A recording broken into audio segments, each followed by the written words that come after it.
Hello everyone, vision IAS के news today श्रृंखला में आप सभी एस्पिरेंट्स का स्वागत है।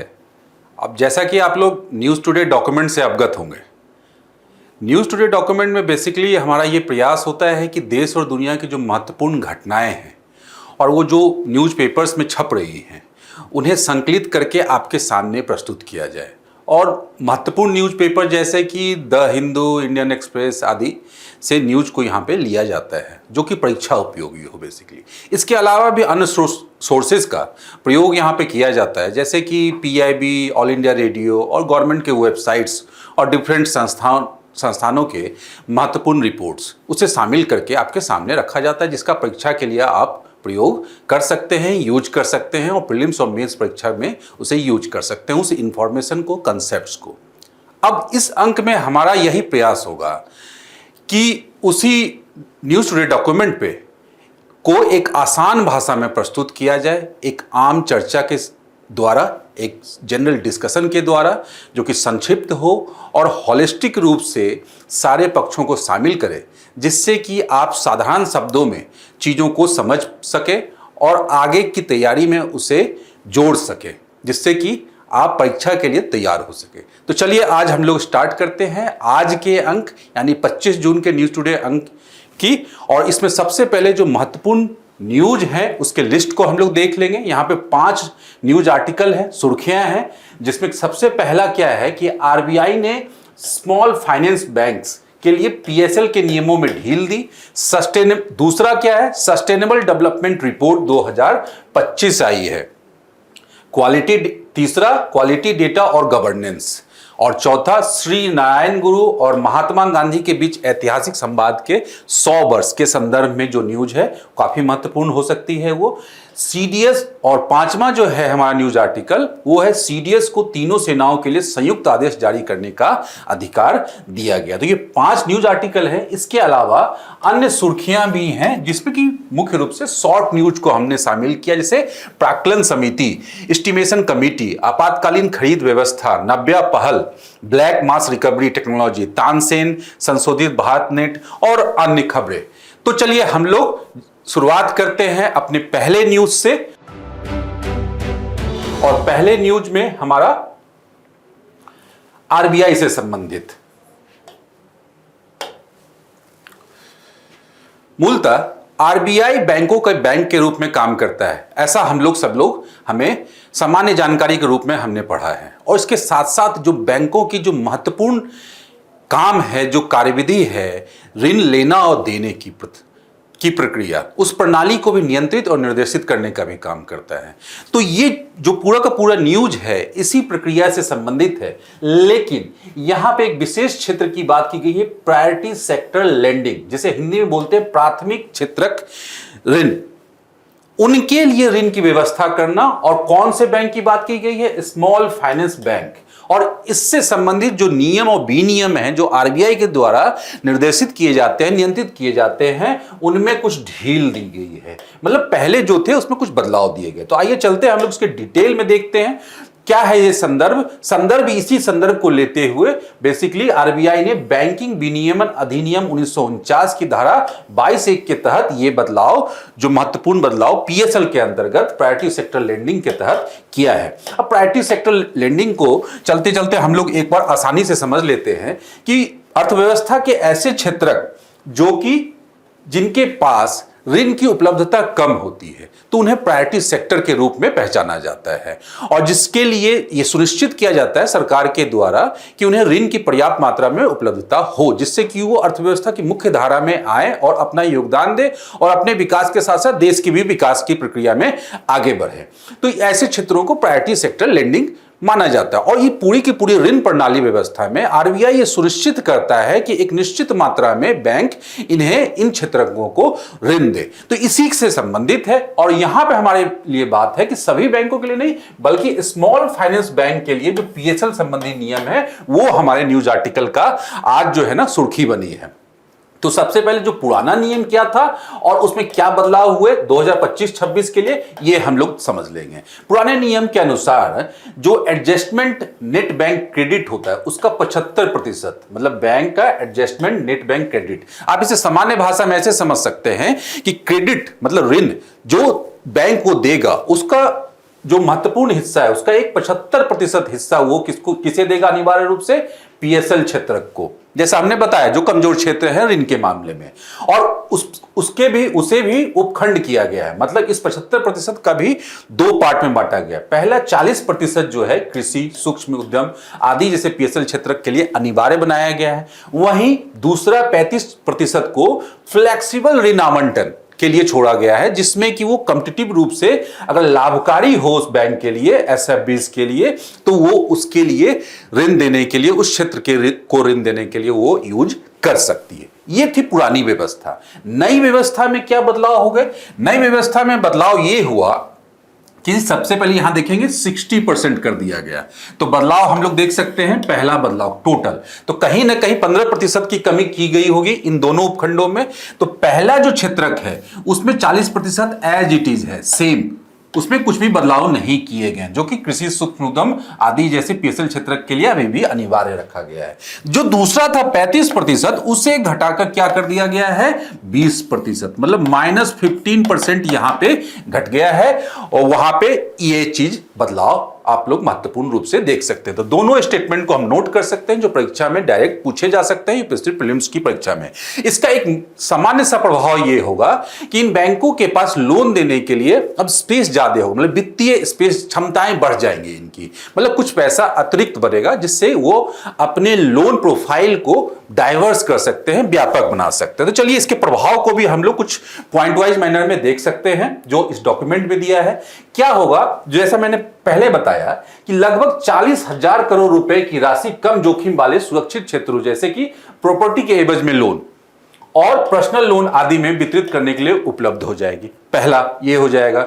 दूसरा, एसएफबीज के माइक्रो फाइनेंस से आगे बढ़कर, माइक्रो फाइनेंस में छोटे ऋण, उससे आगे बढ़कर वो ऐसे भी ऋण पोर्टफोलियो में अपने ऐसे भी ऋण जोड़ सकेंगी जो कि जिसकी जोखिम कम होगी, और मतलब वो विविधता, जैसा मैंने बताया कि अपने ऋण पोर्टफोलियो में विविधता, डाइवर्सिफिकेशन कर सकता है, जिससे कि बैंक को लाभ होने के चांसेस बढ़ सकते हैं। ठीक है, तो इसके आगे हम लोग इस डायमेंशन को देखते हैं कि जिसकी बात हमने की प्राथमिकता क्षेत्र की, प्रायोरिटी सेक्टर लेंडिंग की, स्मॉल फॉर्म में से पीएसएल बोलते हैं, पॉपुलर है ये टर्म, तो उसे समझ लेंगे इसके बारे में कि कैसे ये इस संकल्पना की अवधारणा की शुरुआत हुई, कब हुई, इसके बारे में थोड़ा हम लोग समझ लेते हैं। पीएसएल की शुरुआत 1970 के दशक में देश में जो है ना वैसे क्षेत्रकों को मुख्य धारा में शामिल करने के लिए और उन्हें आगे बढ़ाने के लिए 1970 के दशक में शुरुआत की गई। और इसमें क्या किया गया, इसकी जो अवधारणा है, बेसिक अवधारणा, जो टेक्निकल पार्ट है कि कितना परसेंट, वो परसेंट कैसे तय हो, तो वो परसेंट जो टोटल क्रेडिट है, मतलब जो बैंक दे रहा है, पीएसएल फ्रेमवर्क बैंकों को बाध्य करता है ना, कि टोटल क्रेडिट में से एक निश्चित राशि जो है वो पीएसएल के लिए निश्चित रखेगा और उसे देगा उसी ऋण के लिए। तो इसमें निर्धारित प्रतिशत को प्राथमिकता प्राप्त क्षेत्र को देना होता है, यही लिखा हुआ है यहाँ पे।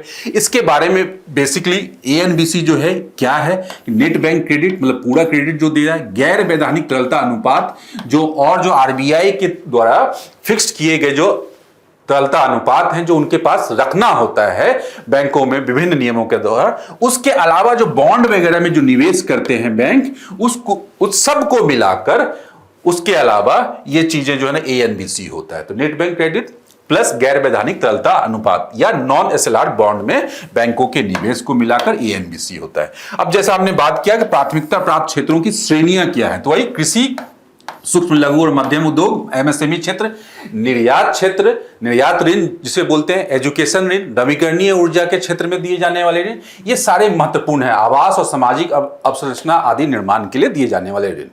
उसी तरह से पीएसएल के मानदंड किन पे लागू होंगे, मतलब कौन से बैंकिंग संस्थाओं पे लागू होंगे, मतलब क्षेत्रीय ग्रामीण बैंक जिसे आरआरबीज बोलते हैं, सहित सभी वाणिज्यिक वाणिज्यिक bank, scheduled banks, small finance bank जो कि हमारा आज न्यूज का विषय है, लोकल एरिया बैंक, वेतनभोगी बैंकों को छोड़कर प्राथमिक सहकारी बैंक भी। तो यहां पे ये सब चीजें ध्यान देने की बात है, ये सब पॉइंट्स पूछे जा सकते हैं परीक्षा में, इनमें से कौन नहीं है या इनमें से ये निम्नलिखित में से कौन है। तो इस तरह से भी हम लोग इन न्यूज को कवर कर सकते हैं यहां पे। तो अब हम लोग स्मॉल फाइनेंस बैंक के बारे में थोड़ा जान लेंगे, उसके बाद नेक्स्ट न्यूज पे चलेंगे कि स्मॉल फाइनेंस बैंक क्या है के बारे में मुख्य जान क्या शुरुआत कब हुई, 2014-15 के केंद्रीय बजट में की गई थी और पंजीकरण करवाने के लिए रूल किया है कि ये अधिनियम, कंपनी अधिनियम 2013 के तहत इसे पब्लिक लिमिटेड कंपनी के द्वारा, कंपनी के जैसे ही इसे रजिस्टर करवाया जाता है। लाइसेंस के लिए इन्हें बैंकिंग विनियमन अधिनियम 1949 की धारा के अंतर्गत लाइसेंस प्रदान किया जाता है। इस अधिनियम को बैंकिंग क्षेत्र के लिए काफी महत्वपूर्ण माना जाता है, तो आप इसे बार बार देखेंगे। निम्नलिखित के जरिए वित्तीय समावेशन को बढ़ावा देना, एक नया टर्म आ गया वित्तीय समावेशन। वित्तीय समावेशन बेसिकली वित्तीयन की वो प्रणाली जिसमें समाज के सभी क्षेत्रों को, सभी भागों को और सभी वर्गों को शामिल करने की प्रक्रिया, जो कि उससे बैंकिंग व्यवस्था से छूट ना जाए, जो छूट भी रहा हो उसे शामिल करने की प्रक्रिया, उसे वित्तीय समावेशन कहते हैं।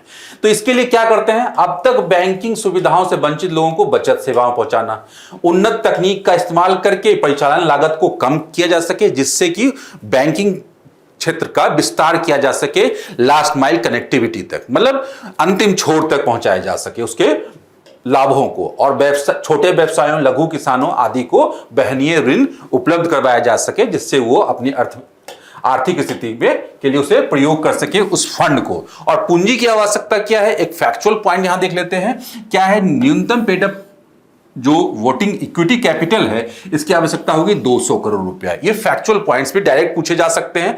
प्राथमिक सहकारी बैंक को एसएफबी में परिवर्तित होने के लिए व्यवसाय शुरू करने की तारीख से 100 करोड़ रुपए की आवश्यकता न्यूनतम नेटवर्थ होनी चाहिए। ये एक्स्ट्रा इंफॉर्मेशन है, और शुरू करने की तारीख से 5 साल के भीतर अपनी न्यूनतम नेटवर्थ बढ़ाकर 200 करोड़ रुपए करनी होगी। तो ये एक्स्ट्रा इंफॉर्मेशन हमने एसएफबी से संबंधित देखा। हम लोग अब नेक्स्ट न्यूज पे चलते हैं। नेक्स्ट न्यूज है हमारा sustainable development report.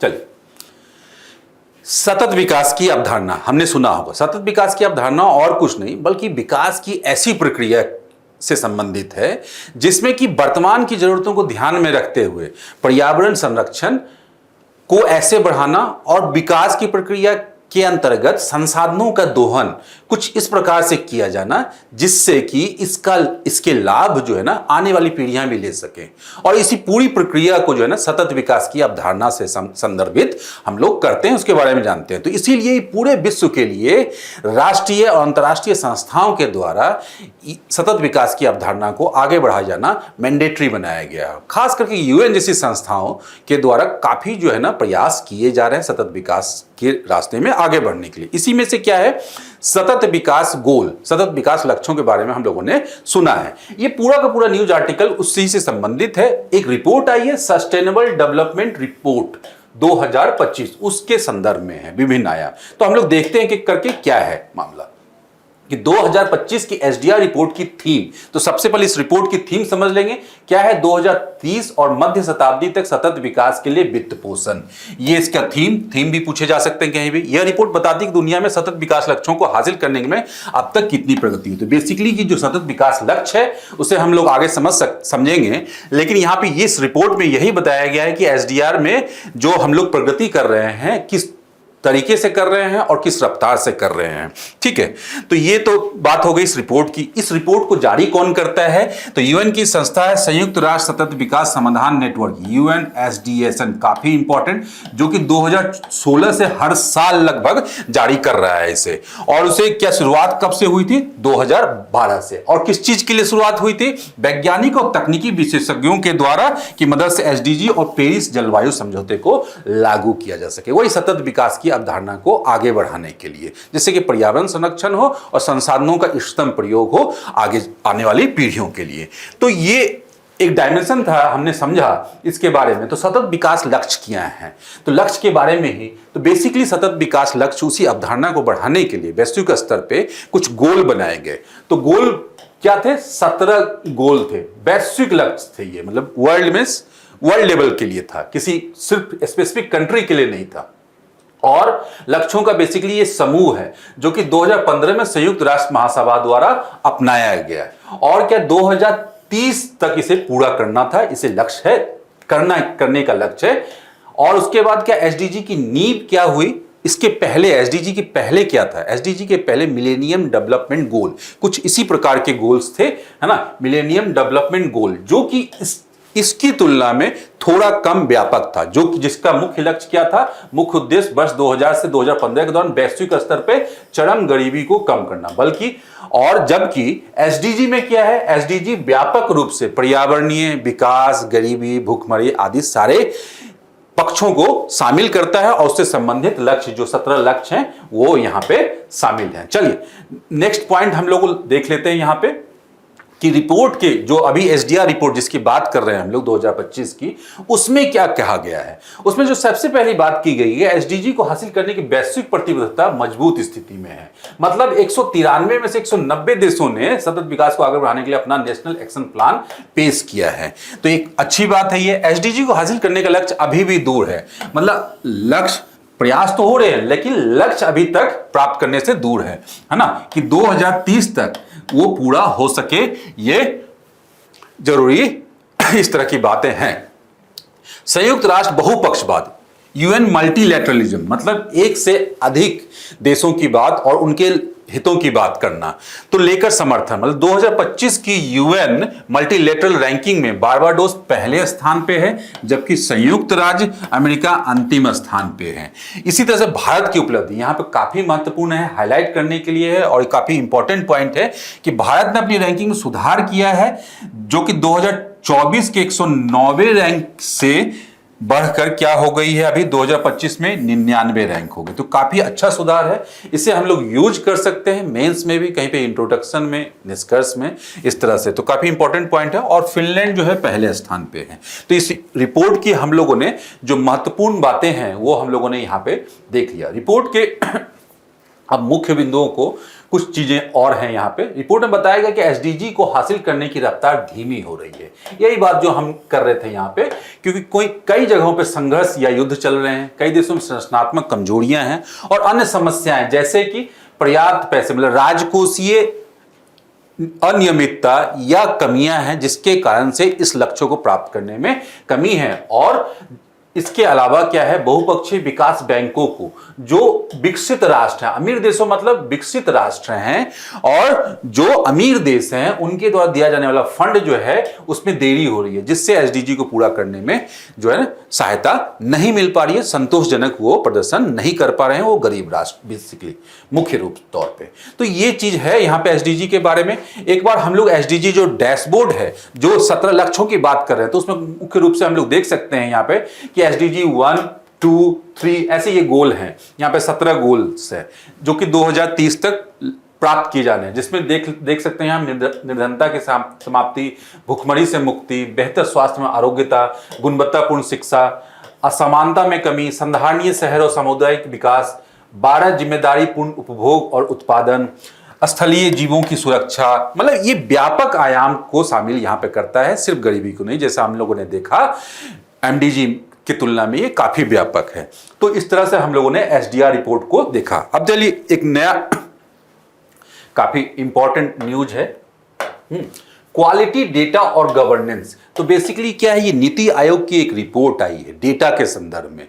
NITI Aayog NITI निर्माण में काफी महत्वपूर्ण भूमिका है और रिसर्च ओरिएंटेड काम करने में इसकी महत्वपूर्ण भूमिका सरकार के स्तर पे है। तो इसके लिए आवश्यक होती है डेटा की, और इस रिपोर्ट में बात की जाती है डेटा क्वालिटी की, डेटा की गुणवत्ता। तो डेटा की गुणवत्ता जितनी अच्छी होगी, आगे नियम बनाने के लिए नीति निर्माताओं के लिए उतना अच्छा होगा।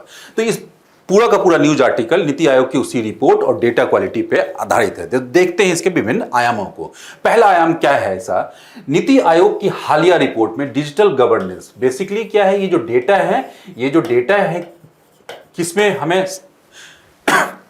सहायता प्रदान करती है, गवर्नेंस में विभिन्न स्तरों पे डेटा, डिफरेंट डेटास की जरूरत होती है, जहां पे डिजिटलीकरण का प्रयास किया जा रहा है, जो पूरा का पूरा गवर्नेंस में शासन और प्रशासन से जुड़े जो कार्य हैं। तो उसके लिए डेटा की आवश्यकता होती है, उसके लिए डेटा गुणवत्ता सुनिश्चित करने की तत्काल आवश्यकता को रेखांकित किया गया। तो इस रिपोर्ट में यही कहा गया है कि नीति आयोग के द्वारा यह कहा गया कि डिजिटल गवर्नेंस को सुनिश्चित करने के लिए डेटा की गुणवत्ता आवश्यक है। हम संदर्भ समझ गए। नीति आयोग की रिपोर्ट, इसका शीर्षक हम लोग देख लेंगे, India's data imperative the pivot towards quality में रेखांकित किया गया है कि पिछले दशकों में भारत डिजिटल पब्लिक इंफ्रास्ट्रक्चर में एक विजेता बन के उभरा है, ग्लोबल लीडर बन के उभरा है। मतलब भारत के स्तर पे इसमें अच्छा काम किया गया है डेटा के संग्रहण और उसको प्रेषित करने में और उसको प्रोसेसिंग करने में। तो आगे आते हैं, देखते हैं हम लोग इसके नेक्स्ट। अब इस रिपोर्ट के बारे में कि India data imperative the pivot towards quality. Report के अनुसार जैसे जैसे भारत अपनी डिजिटल विकास यात्रा के अगले चरण में प्रवेश कर रहा है, उसे अब केवल डेटा की संख्या बढ़ाने पे काम नहीं होगा, मतलब सिर्फ क्वांटिटी बढ़ाने से काम नहीं होगा, बल्कि क्वालिटी भी सुनिश्चित करनी होगी। और क्वालिटी का मतलब क्या है? क्वालिटी का मतलब यहां पे किया गया है कि सटीकता, डेटा कितना सटीक है, पूर्णता, कंप्लीटनेस कितनी है, समयबद्धता, मतलब रियल टाइम का डेटा है या नहीं है, और कंसिस्टेंसी और वैधता, निरंतर मिलने वाले डेटा, और वैधता कितनी है, और विशिष्टता, यूनिक है या नहीं है। तो ये सब जो है यहाँ पे ये पॉइंट्स आपको गवर्नेंस के पेपर में और कहीं भी से यूज किया जा सकता है लिखने के लिए, डेटा के संदर्भ में और गवर्नेंस को जोड़ के। डिजिटल गवर्नेंस एक नया वर्ड भी हमें मिल गया है यहाँ से। अब गवर्नेंस के लिए गुणवत्ता वाले डेटा की आवश्यकता क्यों है, जिसकी बात हम लोग कर रहे थे कि शासन प्रशासन में ऐसा क्या है। तो सबसे पहले हम लोग देख सकते हैं कि डिजिटल गवर्नेंस को मजबूत बनाना, कि डिजिटल पूरी व्यवस्था ही डेटा के पर आधारित है, पूरा का पूरा इंफॉर्मेशन डेटा के रूप में आपके सामने आ रहा है। तो अगर उसे सुनिश्चित करना है, उसे और क्षमतावान बनाना है, तो डेटा, उच्च गुणवत्ता वाले डेटा की आवश्यकता होगी। जैसे यूपीआई से संबंधित, आधार से संबंधित डेटा डिजिटल प्लेटफॉर्म के संचालन को प्रभावी बनाता है और सरकारी सेवाओं को सुचारू वितरण के लिए सुनिश्चित करता है। फंड की अपव्यय को रोकना, मतलब आप देख सकते हो किसी भी सरकार के द्वारा लाभ वाली योजनाओं में, जो बहुत सारी योजनाएं हैं जिसमें लाभार्थी की पहचान की जाती है, अगर वहां एक लाभार्थी की डेटा से संबंधित जो डेटा है उसकी डुप्लीकेसी होती है, तो इसमें इसका व्यय, अतिरिक्त व्यय सरकार के बजट पे पड़ेगा, उस योजना के बजट पे पड़ेगा। और ऐसा कहा भी जा रहा है कि ये डेटा भी ये कि 4 से 7% तक की वृद्धि हो सकती है सरकारी कल्याणकारी योजनाओं के बजट में, अगर डुप्लीकेसी होती है इसमें। तो इसके लिए आवश्यक है कि ऐसे अपव्यय को रोकना है तो डेटा को सही करना होगा, क्वालिटेटिव बनाना होगा, जनता का विश्वास बढ़ाना। और इसी तरह से हुआ अगर, तो हो सकता है कि जो सही में एक्चुअल लाभार्थी है वो छूट जाए, और जो लाभार्थी जो पहले लाभ ले चुका है उसे दोबारा मिल जाए, या जो लाभार्थी नहीं भी है उसे भी फायदा मिले। मतलब लीकेज की संभावना, भ्रष्टाचार की संभावना ऐसे बढ़ती है ज्यादा, जिससे कि जनता विश्वास खो सकती है, और जनता को क्योंकि देरी और उसमें लीकेज उसमें दिखेगा, तो सेवा वितरण में जो है ना देरी उसमें संभव है इस कारण से। तो इसलिए गुणवत्ता की आवश्यकता है, और जनता में असंतोष को कम करने के लिए इस चीज को और फुल प्रूफ बनाने में सहायक होगा। ठीक है, तो इस तरह से हम लोगों ने देखा इस रिपोर्ट में। तो गवर्नेंस के लिए गुणवत्ता वाले डेटा को लाभ उठाने के समक्ष व्याप्त चुनौतियां, क्योंकि ये चुनौतियों रहित तो है नहीं, तो चुनौतियां क्या है?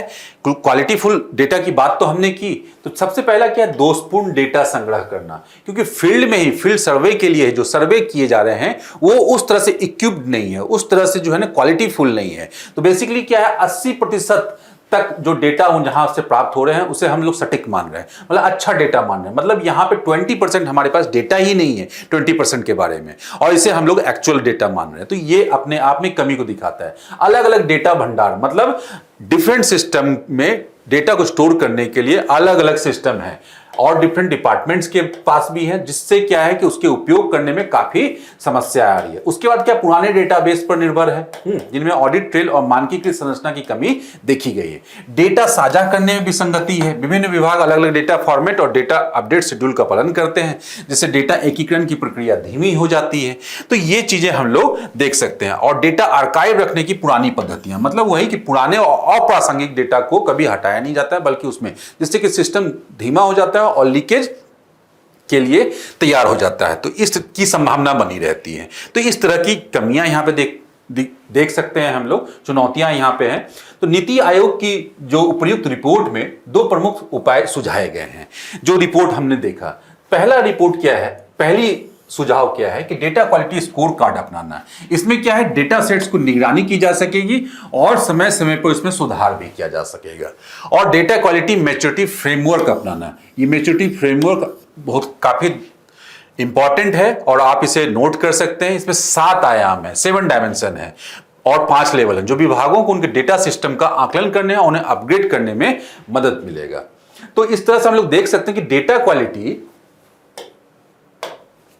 मैच्योरिटी फ्रेमवर्क के 7 आयाम। तो 7 आयाम को हम लोग कुछ इस तरह से देख सकते हैं। डेटा गवर्नेंस और स्वामित्व से शुरू होगा, ये मानकीकरण एवं मेटा डेटा और डेटा कैप्चर और सत्यापन नियंत्रण, डेटा गुणवत्ता की निगरानी और रिपोर्टिंग, सुधार और फीडबैक लूप, और इंटर ऑपरेटिबिलिटी और एकीकरण, और कल्चर एंड कैपेसिटी अंत में। तो ये 7 डायमेंशन है, इसे समझाने के लिए हम लोग यहाँ पे नोट कर सकते हैं। तो इस तरह से हम लोगों ने रिपोर्ट के डिफरेंट आयाम को देखा। अब हम लोग आते हैं, एक महत्वपूर्ण न्यूज है, क्या श्री नारायण गुरु और महात्मा गांधी के बीच ऐतिहासिक संवाद के 100 वर्ष। तो बेसिकली महान व्यक्तित्व जो है ना के विचारों और उनके विचारधाराओं के बारे में हमारे सिलेबस में भी शामिल है। तो काफी इंपॉर्टेंट है ये न्यूज, जिसमें कि 2 महान व्यक्तित्व महात्मा गांधी और श्री नारायण गुरु के बारे में अभी हाल की कुछ जो घटनाएं हैं उसमें उसके बारे में ये न्यूज आर्टिकल है। तो संदर्भ क्या है हम लोग देख लेते हैं कि प्रधानमंत्री श्री नारायण गुरु और महात्मा गांधी के बीच ऐतिहासिक संवाद के शताब्दी समारोह को संबोधित किया। और ये ऐतिहासिक संवाद हुआ कहां था, 1925 में शिवगिरी मठ में हुआ था, जहां पे ये अभी वर्तमान वाला भी कार्यक्रम हो रहा था, जिसे संबोधित करते हुए प्रधानमंत्री ने उसे कुछ बातें कही हैं। वार्ता के दौरान उन्होंने बाइकोम सत्याग्रह, अहिंसा, अस्पृश्यता उन्मूलन और दलितों के उत्थान जैसे महत्वपूर्ण विषयों पे चर्चा की थी। जो उस समय चर्चा दोनों महात्मा गांधी और श्री नारायण गुरु, 2 महत्वपूर्ण विचारक भारत के, उनके द्वारा वो किया गया था, जिनके द्वारा सहयोग किया गया था इन महत्वपूर्ण आंदोलनों, सत्याग्रहों को। ठीक है, तो अब आगे बढ़ने से पहले तो हम लोग एक बार इन दोनों की कुछ जो आधारभूत, जो बेसिक जो दर्शन है, ये विचार है, उसके बारे में समझ लेते हैं एक बार पॉइंट वाइज मैनर में। यहाँ पे दिया हुआ है महात्मा गांधी की अहिंसा, ठीक है, और श्री नारायण गुरु की करुणा केंद्रित दृष्टिकोण। अहिंसा में, अहिंसा सत्य और अहिंसा पर आधारित दृष्टिकोण था और सत्य और अहिंसा इनके लिए सबसे मूल चीज थी। अहिंसा के सिद्धांत के रूप में बेसिकली अपनाया गया गांधी जी के द्वारा, और गांधी जी ने उन सभी धार्मिक और राजनीतिक सिद्धांतों का खंडन किया जो कि सत्य और अहिंसा के विरुद्ध हैं या आदर्शों के विपरीत है। गांधी जी के लिए हिंसा सर्वोच्च आध्यात्मिक शक्ति के विरोध या निषेध के समान थी। मतलब वो सर्वोच्च आध्यात्मिक शक्ति जिसे भी आप मानते हो उसके विरोध या निषेध, हिंसा को इतना वो त्याज्य मानते थे, इतना वो उसके विरोधी थे। और हिंसा ईश्वर तक पहुंचने का एक आदर्श मार्ग था। तो ईश्वर तक पहुंचने के लिए भी आदर्श मार्ग के रूप में उन्होंने अहिंसा को दिया। और लास्ट में वो जो गांधी जी ने करुणा को अहिंसा का पालन करने वाले व्यक्तियों में से निहित एक महत्वपूर्ण सद्गुणों में से शामिल किया था, बताया था उसके बारे में। वहीं नारायण गुरु क्या है, उनके अनुसार करुणा एक अद्वैतवादी का मुख्य गुण है और उसमें अहिंसा सहित सभी जो अन्य जो नैतिक कर्तव्य और मूल्य हैं वो समाहित है। मतलब करुणा है तो उसके अंतर्गत ये सारी चीजें होंगी ही होंगी, ये उनका मानना था। तो मूल जो वहां पे फैक्टर था क्या था, करुणा उनके विचार में।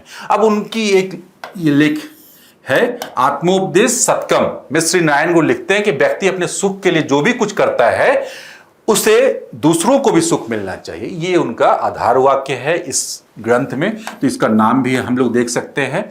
उनके अनुसार अद्वैत दर्शन को मानने वाले स्वभाव ही अहिंसा और करुणा से परिपूर्ण होते हैं। तो इस तरह से हम लोगों ने दोनों के विचारों को देखा जो काफी महत्वपूर्ण है सत्य और अहिंसा के दृष्टिकोण से, जो कि वर्तमान में भी प्रासंगिक है पूरी तरह से।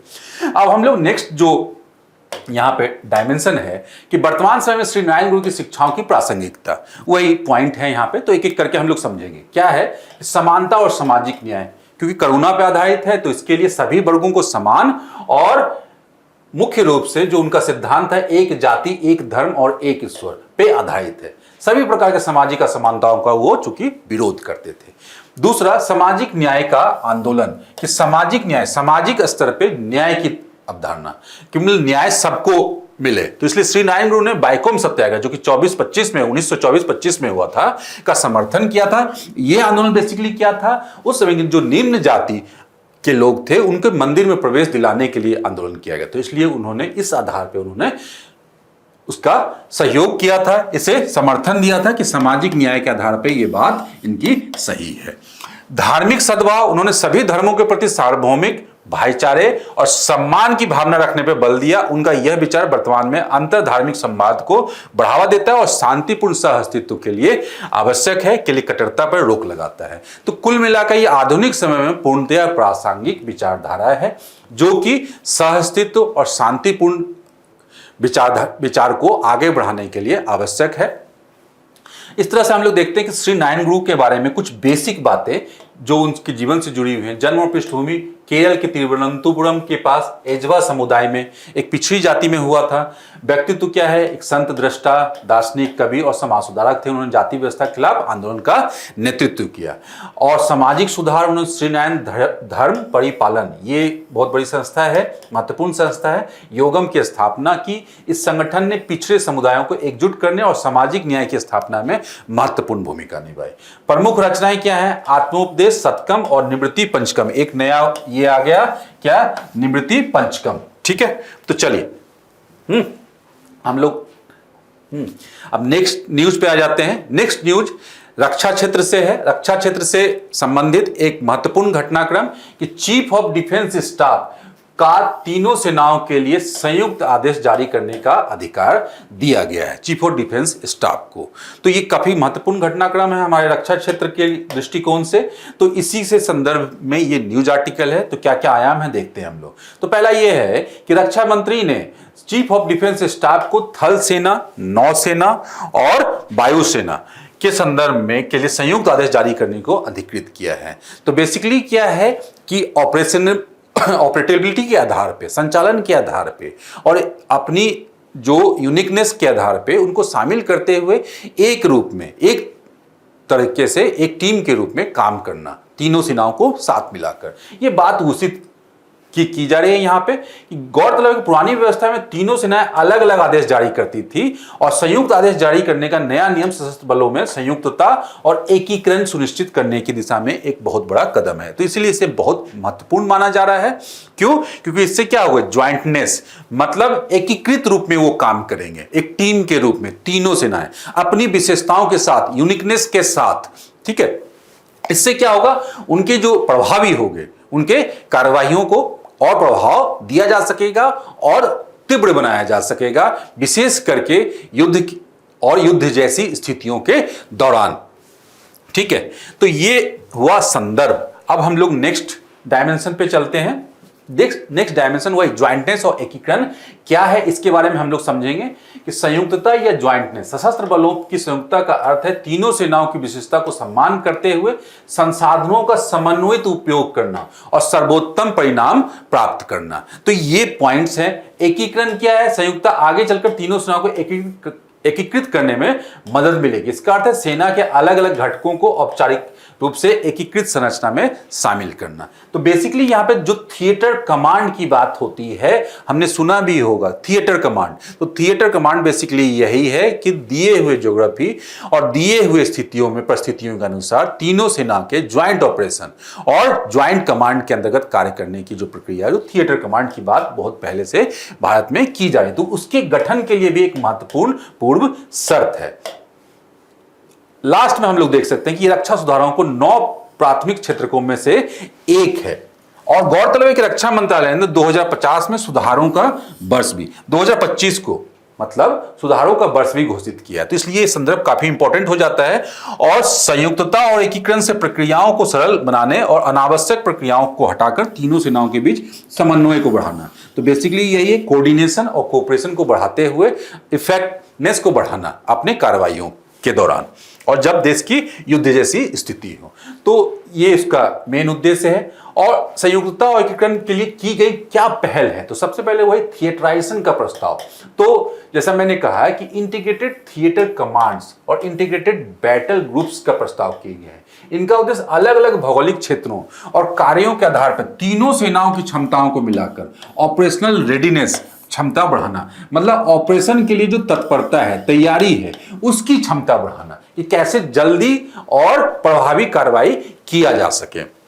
Inter services organisation, command control और डिसिप्लिन के आधार पर नियम 2025। ये नियम बेसिकली क्या है, इंटर सर्विस ऑर्गेनाइजेशन के प्रभावी कमांड और कंट्रोल तथा कुशल कामकाज को सुनिश्चित करने के लिए बनाया गया। उसी तरह चीफ ऑफ डिफेंस स्टाफ की नियुक्ति, तो चीफ ऑफ डिफेंस स्टाफ की मुख्य दायित्व यही होता है कि तीनों सेनाओं के संचालन, लॉजिस्टिक्स, परिवहन, प्रशिक्षण आदि में संयुक्तता सुनिश्चित करना। Basically chief of defence staff तीनों सेनाओं के ऊपर एक ऐसा कमांडिंग ऑफिसर होगा जो कि ये काम को सुनिश्चित करेगा और आगे अपनी प्रभावी कार्रवाई को करने के लिए, सैन्य कार्रवाई को करने के लिए देश को तैयार करेगा। तो ये बेसिकली ये क्रक्स था ये इस न्यूज का।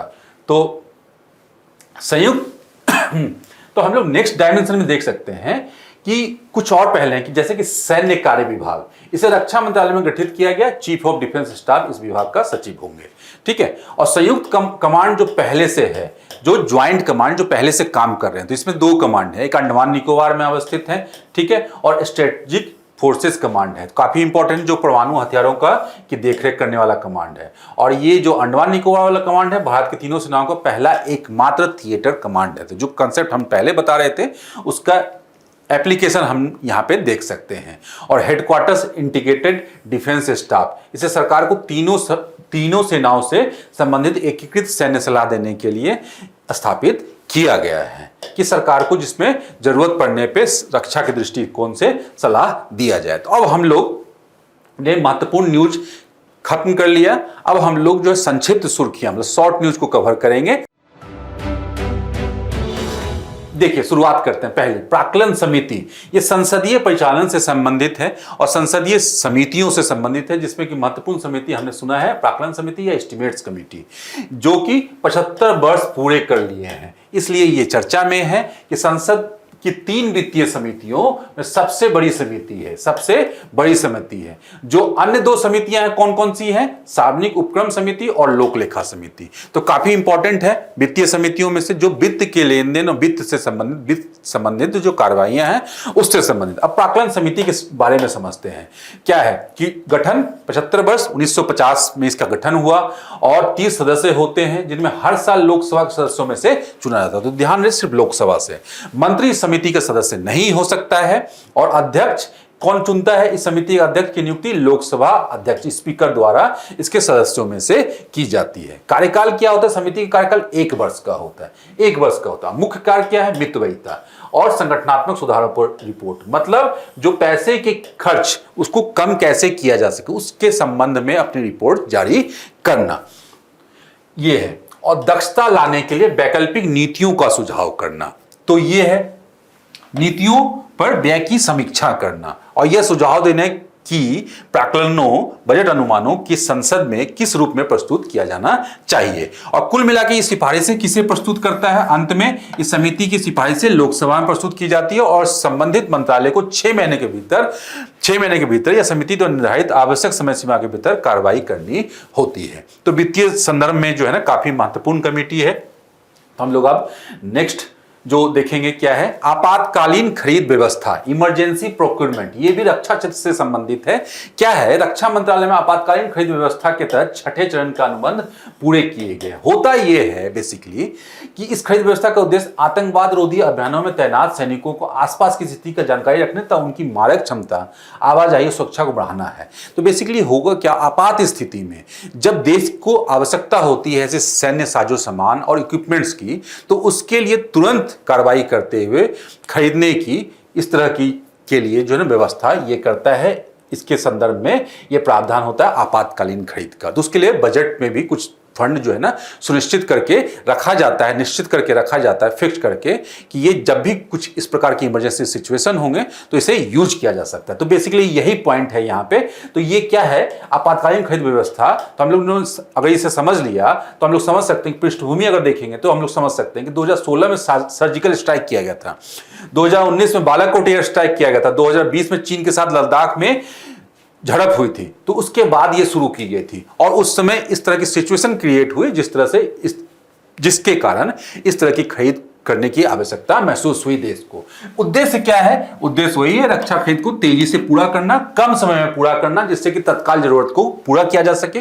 वर्तमान स्थिति क्या है? सशस्त्र बल अपने पूंजीगत बजट का, वही जो हमने यहां चर्चा किया, 15% हथियार और उपकरण की तत्काल खरीद में उपयोग कर सकते हैं, ताकि संचालन योग्य आवश्यक स्टॉक को पुनः बढ़ा जा सके। तो इस तरह से हम लोग ये देख सकते हैं, रक्षा क्षेत्र के लिए काफी महत्वपूर्ण पॉइंट है ये।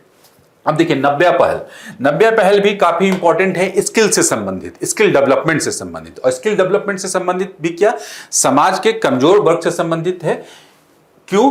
क्योंकि ये देखिए, महिलाओं के लिए, किशोरियों के लिए, हाल ही में किशोरियों के लिए नव्या नाम से व्यावसायिक प्रशिक्षण पहल, ठीक है, व्यावसायिक प्रशिक्षण पहल की शुरुआत की गई है। नव्या पहल के बारे में समझते हैं। मंत्रालय कौन है शुरुआत करने वाला? तो केंद्रीय कौशल विकास और उद्यमिता मंत्रालय, याद करना मुश्किल नहीं है, और केंद्रीय महिला और बाल विकास मंत्रालय का एक संयुक्त पहल है। ये ज्वाइंट ऑपरेशन है, ठीक है, योजना है ये। उद्देश्य क्या है कि प्रधानमंत्री कौशल विकास योजना 4, प्रधानमंत्री कौशल विकास योजना 4 के तहत 16 से 18 वर्ष की किशोरियों को व्यावसायिक प्रशिक्षण प्रदान करना, जिससे वो समाज में अपनी स्थिति प्रदान कर सकें, नौकरी ले सकें और इंडस्ट्री के आवश्यक वो रोजगार के लिए तैयार हो सके। तो बेसिकली यही है, PMKVY 4 के तहत नेशनल स्किल क्वालिफिकेशन फ्रेमवर्क मानक के अनुरूप कौशल विकास प्रशिक्षण दिया जाता है, जिससे इसके अंतर्गत क्या है, पुनः कौशल और अप स्किलिंग दोनों शामिल है। मतलब पहले से जो स्किल है उसमें और स्किल को ऐड किया जाना है, तो वो भी शामिल है, और जो स्किल नहीं है उन्हें रीस्किल करने की बात की जा रही। लक्ष्य क्या है? लड़कियों को उनके पारंपरिक कार्यों की सीमा से आगे जाकर रोजगार और उद्यमिता, स्टार्टअप्स के लिए तैयार करना। मतलब पारंपरिक कार्य वो घर के अंतर्गत काम कर रहे हैं या कृषि से जुड़े कार्य कर रहे हैं, बल्कि उससे उसके लिए उसे तैयार करना नए समाज और अर्थव्यवस्था के अनुरूप। और रोजगार उद्यमिता के नए अवसरों में शामिल, जैसे कि graphic designer, smart phone technician, drone assembly expert आदि। तो हम लोग देख सकते हैं काफी महत्वपूर्ण है ये, मॉडर्न एज टेक्नोलॉजी से संबंधित और अर्थव्यवस्था के डायनेमिक्स से संबंधित। तो टारगेट क्षेत्र क्या है? 19 राज्यों के 27 आकांक्षी जिलों में। ये ध्यान रखें, काफी इंपॉर्टेंट है। इसका विस्तार कहाँ है? 19 राज्यों में 27 आकांक्षी जिलों में। ये तो इस तरह से काफी इंपॉर्टेंट न्यूज है। महिला सशक्तिकरण के संदर्भ में भी हम लोग इसे लिख सकते हैं, यूज कर सकते हैं मेंस परीक्षा में एक महत्वपूर्ण पॉइंट के रूप में। अब हम लोग देखते हैं क्या है ब्लैक मास रिकवरी टेक्नोलॉजी। ये बेसिकली क्या है, जो हम लोग आजकल लिथियम आयन बैटरी यूज करते हैं, उसी की बैटरी के रिसाइकलिंग पे आधारित न्यूज है। ये क्या है? ये कि प्रौद्योगिकी विकास बोर्ड ने एक स्वदेशी बैटरी रिसाइकलिंग तकनीक के व्यवसायीकरण के लिए वित्तीय सहायता प्रदान की है। ठीक है, यह बैटरी तकनीक डुअल मोड, मतलब ड्राई और वेट दोनों जो बैटरियां होती हैं, ब्लैक मास रिकवरी का उपयोग करती है। तो ब्लैक मास सबसे पहले समझेंगे क्या है। तो ब्लैक मास बेसिकली क्या है कि जो लिथियम आयन बैटरी है, यूज के बाद जो उसमें बच जाता है, ब्लैक कलर का जो पदार्थ बच जाता है, जो पाउडर बच जाता है, वही ब्लैक मास है। ठीक है ना, पाउडर जैसा चीज, जिसे कि बाद में प्रयोग किया जा सकता है विभिन्न संदर्भों में, जिसे ब्लैक मास कहा जाता है। और ये वास्तव में क्या होता है? क्रिटिकल मिनरल का मिश्रण होता है। तो बेसिकली ये ध्यान देने लायक चीज है कि क्रिटिकल मिनरल कौन कौन से होते हैं। इसमें क्रिटिकल मिनरल बेसिकली इसमें आयन बैटरी, लिथियम, कोबाल्ट, निकल जैसे बहुमूल्य पदार्थों को निकालती है। तो ये ध्यान रखेंगे, इसमें ये चीजें भी हैं। इसे रिकवर और रिफाइन करके नेक्स्ट जनरेशन की स्वच्छ ऊर्जा तकनीकों को विद्युत प्रदान करने के लिए फिर से उपयोग किया जा सकता है। और ब्लैक मास रिकवरी तकनीक के बारे में, तो इस तकनीक में बेसिकली क्या है, वही बताया जा रहा है कि लिथियम आयन बैटरी से जो लिथियम, कोबाल्ट और निकल जैसे बहुमूल्य पदार्थों को निकाला जाता है।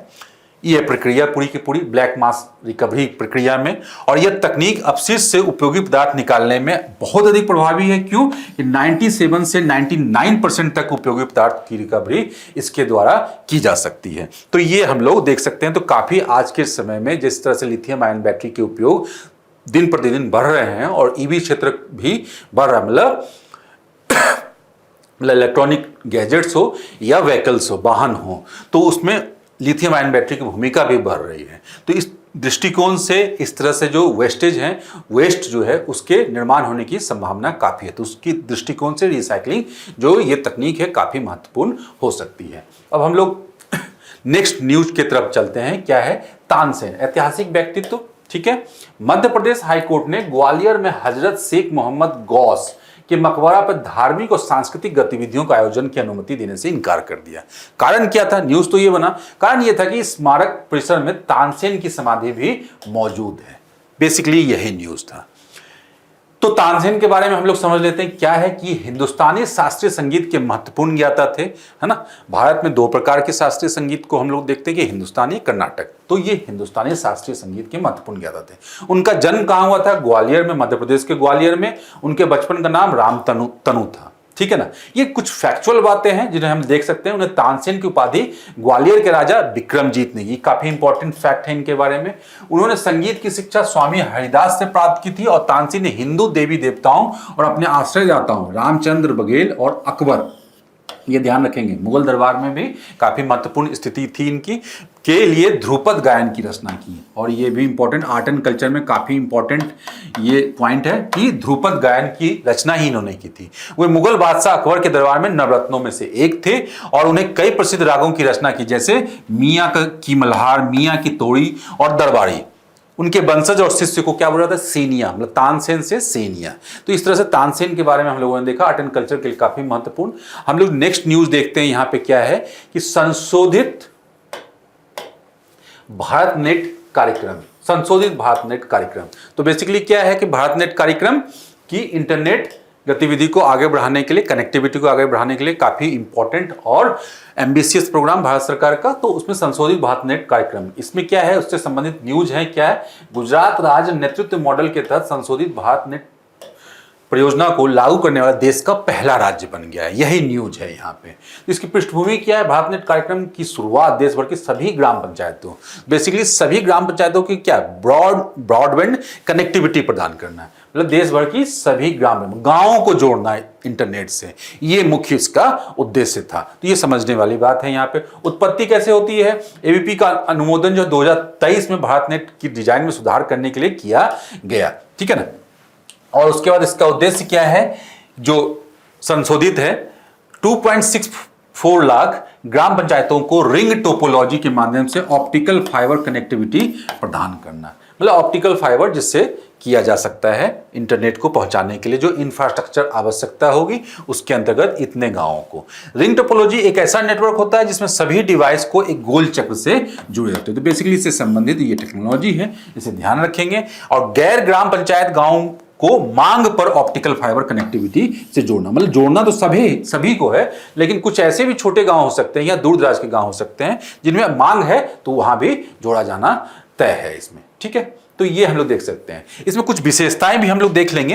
ये न्यूज इंपॉर्टेंट है कि विशेषताएं क्या है। ब्लॉक और ग्राम पंचायतों में राउटर के स्थान पे क्या, IMMPLS internet protocol multi protocol switching network की स्थापना करना। 10 वर्षों तक संचालन और रखरखाव, मेंटेनेंस का काम ये देखा जाएगा। और उसका न्यूनतम 25 MBPS डाउनलोड की स्पीड दी जाएगी। इसकी विशेषता ये है। और इसमें लास्ट माइल नेटवर्क को भारत उद्यमी मॉडल के माध्यम से लागू किया जाएगा। तो बेसिकली क्या है, लास्ट माइल नेटवर्क की कनेक्टिविटी होगी, इसमें दी जाएगी। और उसके बाद 25 MBPS की डाउनलोड मतलब स्पीड भी इसमें सुनिश्चित किया जाएगा। तो एक तरह से जुड़ाव और स्पीड, जिससे कि पूरे देश को, ग्रामीण क्षेत्र को भी इंटरनेट कनेक्टिविटी से जोड़ा जा सके। अब नेक्स्ट क्या है, critical and emerging technology and index. तो बेसिकली क्या है, ऐसे टेक्नोलॉजी क्षेत्र की बात करता है जिनकी महत्ता काफी है समाज के लिए, अर्थव्यवस्था के लिए, विज्ञान के लिए, प्रौद्योगिकी के लिए, और वो तेजी से उभर रही है और भविष्य में उनके बड़े होने के चांसेस बहुत अधिक हैं। तो इसमें से कुछ क्षेत्र को यहाँ पे पहचान की गई है, जैसे उसी के बारे में ये न्यूज है और उससे संबंधित एक इंडेक्स निकाला गया है। ये critical and emerging technology index का अनावरण किया गया है। यही न्यूज है। यह सूचकांक 25 देशों के 5 प्रौद्योगिकी क्षेत्रों, 5 कौन कौन सा, AI artificial intelligence, biotechnology, space technology, semiconductor, अंतरिक्ष और क्वांटम टेक्नोलॉजी, काफी महत्वपूर्ण टेक्नोलॉजी के क्षेत्र हैं जिसमें कि भविष्य में काफी संभावनाएं छिपी हुई हैं। इसे संचालित किसने किया है, हार्वर्ड कैनेडी स्कूल ने प्रकाशित किया है। और इसमें 6 के आधार पे क्या मापदंड है? तो बेसिकली हम लोग समझ सकते हैं कि भविष्य में किसकी ज्यादा इंपॉर्टेंस हो सकती है। भू राजनीतिक महत्व जिसका बहुत ज्यादा हो, प्रणालीगत प्रभाव मतलब सिस्टम, किसी भी सिस्टम को जनरेट करने में, चलाने में उसकी महत्ता काफी हो। एआई के संदर्भ में हम लोग बड़े आसानी से समझ सकते हैं। एआई हमारे जीवन के हर एक जो है पहलुओं में वो महत्वपूर्ण हिस्सेदारी कर चुका है अभी। जीडीपी में महत्वपूर्ण रूप से योगदान करता हो, दोहरे उपयोग की क्षमता हो, आपूर्ति श्रृंखला जोखिम और परिपक्व होने में लगने वाला समय, ये सारी चीज आयामों को अगर प्रभावित करता तो ये क्षेत्र है, इसका आधार यही है। तो प्रमुख निष्कर्ष क्या है? भारत इन तकनीकी क्षेत्रों में शीर्ष 3 अमेरिका, चीन और यूके की तुलना में लेकिन क्या है, पीछे है, काफी पीछे है। और भारत महत्वपूर्ण प्रौद्योगिकियों विशेष रूप से सेमीकंडक्टर प्रौद्योगिकी में पिछड़ा हुआ है, तो उत्पादन में और उसके निर्माण में। तो ये संदर्भ में कुछ चिंताएं भी दी गई। तो काफी इंपॉर्टेंट न्यूज थी ये, टेक्नोलॉजी सेक्टर से। हम लोग अब नेक्स्ट न्यूज को देखते हैं, क्या है? एपिजेनेटिक प्रोग्राम, बेसिकली क्या है, जीन एडिटिंग से संबंधित है ये न्यूज। तो क्या न्यूज है? चीन के वैज्ञानिकों ने पहली बार डीएनए एडिटिंग तकनीक का उपयोग करके 2 नर चूहों से प्रजनन सक्षम चूहे विकसित किए। मतलब चूहे को विकास किया गया है मेल जो चूहे हैं, रैट्स हैं, उनके द्वारा। और बेसिकली इसमें टेक्निक क्या अपनाई गई है? DNA editing. और ये नई खोज क्या है बोलते हैं इसे? नई खोज एपिजेनेटिक प्रोग्रामिंग को एक प्रजनन तकनीक के रूप में आगे बढ़ाती है बेसिकली, जिससे बिना मां के भी चूहे पैदा किए जा सकते हैं। तो ये ध्यान रखेंगे, ये इंपॉर्टेंट डेवलपमेंट है इस क्षेत्र में, और उनके स्वास्थ्य और प्रजनन क्षमता पर कोई प्रभाव नहीं पड़ता है। तो ये भी संभव किया जा सकता है। ये काफी इस क्षेत्र में महत्वपूर्ण प्रयोग के रूप में सामने आया। एपिजेनेटिक प्रोग्रामिंग क्या है, इसके बारे में जान लेते हैं कि एपिजेनेटिक्स क्या होता है। यह जीन अभिव्यक्ति में होने वाले वंशानुगत परिवर्तनों का अध्ययन है बेसिकली। मतलब पीढ़ी दर पीढ़ी जो जीन में के कारण जो अंतर आते हैं बेसिकली, तो उसी का जो अध्ययन है उसी को एपिजेनेटिक्स बोला जाता है। जो अंतर्निहित डीएनए अनुक्रमों में बदलाव किए बिना हो सकते हैं या किए जा सकते हैं। एपिजेनेटिक प्रोग्रामिंग ये ऐसे जेनेटिक मॉडिफिकेशन यानी आनुवांशिक संशोधन है जो डीएनए अनुक्रम को बदले बिना जीन की गतिविधि को प्रभावित करता है। तो यही हमारा पॉइंट है, यही टेक्नोलॉजी है। तो ये ध्यान रखेंगे, डीएनए अनुक्रम को, जीनोम को बदले बिना हम लोग क्या कर सकते हैं कि जीन की गतिविधि को प्रभावित कर सकते हैं। ये संशोधन डीएनए से जुड़े होते हैं और डीएनए के बिल्डिंग ब्लॉक्स के अनुक्रम को नहीं बदलते हैं बेसिकली। तो किसी कोशिका में बेसिकली क्या है, डीएनए के पूर्ण सेट मतलब जिसको जीनोम बोलते हैं, वो सभी संशोधन जो जीन की गतिविधि को नियंत्रित करते हैं उन्हें ही क्या बोलते हैं, एपीजीनोम, जिस पे आधारित ये टेक्नोलॉजी है और जो कि चीन में की गई है। तो ध्यान रखेंगे इस डेवलपमेंट का। तो इस क्षेत्र में काफी जीन एडिटिंग काफी महत्वपूर्ण टेक्नोलॉजी है। अब देखेंगे अंत में सुर्खियों में रहा एक स्थल। कौन सा स्थल है? दक्षिण अफ्रीका, राजधानी प्रिटोरिया, प्रशासनिक राजधानी। हम इसमें राजधानी भी देखेंगे, तो इसमें इसकी बेसिकली क्या है, प्रिटोरिया तो प्रशासनिक राजधानी है ही, केप टाउन, बोलेमफेंटोन न्यायिक जुडिशियल राजधानी है। तो यहाँ पे हम लोग देख सकते हैं, यहाँ पे बोलेमफेंटोन है और यहाँ पे प्रिटोरिया है, यहाँ पे हम लोग देख सकते हैं। ठीक है, सॉरी, ये यहाँ पे हम लोग देख सकते हैं। तो इस तरह से ये प्रिटोरिया, ये बोलेमफेंटोन, ठीक है, इस तरह से देख सकते हैं। और इसके अंदर 2 देश के अंदर ही जो लैंडलॉक तरह से 2 देश है, लिसोथो, ठीक है, ये छोटे देश को भी हम लोग देख सकते हैं। तो इसके भूगोल की चर्चा हम लोग करेंगे अभी। उससे पहले ये सुर्खियों में क्यों था उसे हम लोग जान लेते हैं, क्या संदर्भ था। भारत और दक्षिण अफ्रीका ने 9वीं संयुक्त रक्षा समिति की बैठक के दौरान पनडुब्बी सहयोग के लिए समझौते पर हस्ताक्षर किए। इस बैठक का आयोजन दक्षिण अफ्रीका में किया गया था। यह संदर्भ था, इसीलिए इस स्थल चर्चा में था। इसके बारे में कुछ हम लोग फैक्ट्स देख लेंगे। तो राजधानी तो मैंने देख ही लिया, हम लोगों ने देख ही लिया। अफ्रीका का सबसे दक्षिणतम राष्ट्र है और इसके इधर इंडियन ओशन और इधर अटलांटिक ओशन दोनों की अवस्थिति बनती है। तो मैप पे हम लोग देख सकते हैं इसे। अवस्थिति क्या है, अफ्रीका के महाद्वीप का सबसे दक्षिणतम स्थित है। स्थलीय सीमा क्या है, स्थलीय सीमा आप लोग देख लेंगे, नामीबिया, उत्तर में बोत्सवाना, ये नामीबिया, बोत्सवाना, जिम्बाब्वे, मोजाम्बिक, ठीक है ना, इस तरह से हम लोग देख सकते हैं। लिसोथो इसके अंदर हम लोगों ने देख लिया, देश पूरी तरह से इसके अंदर है। समुद्री सीमाएं हम लोगों ने देख लिया, महासागर और दक्षिण पश्चिम में अटलांटिक महासागर है। तो ये इसकी हम लोगों ने भौगोलिक अवस्थिति देख ली। अब इसके बारे में कुछ विशेषताएं देख लेते हैं, कौन कौन से संसाधन हैं। संसाधनों के मामले में काफी ये समृद्ध है। सोना, एंटीमनी, कोयला, लौह, मैग्नीज, निकल और विशेष प्रकार के रत्न और हीरे यहाँ पे सब मिलते हैं। 2022 में दक्षिण अफ्रीका में क्रोमाइट एसिड का दुनिया का अग्रणी उत्पादक भी था। तो ध्यान रखेंगे क्रोमाइट, है ना, भारत में भी ये मिलता है, उड़ीसा जैसे राज्यों में, ठीक है, महत्वपूर्ण रूप से। ये देख सकते हैं। प्रमुख नदियां कहाँ है, कौन कौन सी है? ऑरेंज नदी जो अटलांटिक में गिरती है, मतलब दूसरे साइड में गिरती है, इस तरह से ऐसे देख सकते हैं, ये दूसरे साइड में गिरती है। और लिम्पोपो नदी मकर रेखा को 2 बार काटती है। आप देखोगे यहां से मकर रेखा क्रॉस करती है और ये ऐसे करते हुए ये लिम्पोपो रिवर है, 2 बार काटती है और हिंद महासागर में गिरती है। और पर्वत श्रृंखला भी देख सकते हैं, ड्रेकन्सबर्ग पर्वत है जो काफी इंपॉर्टेंट पर्वत है जब हम लोग विश्व की पर्वत श्रृंखला पढ़ते हैं हम लोग। तो इस प्रकार से आज के न्यूज टुडे को हम लोग जो है ना कंक्लूड करते हैं। और ये जो न्यूज हम लोगों ने यहाँ पे डिस्कशन किया न्यूज टुडे को, इस पे आधारित जो है प्रश्नोत्तरी आपके स्क्रीन पे अब सामने आएगी और उसे हल कीजिए और चेक कर सकते हैं आप कि आपने कितना सीखा। और आगे रिवाइज करते रहिए और आगे इस चैनल पे बने रहिए। धन्यवाद।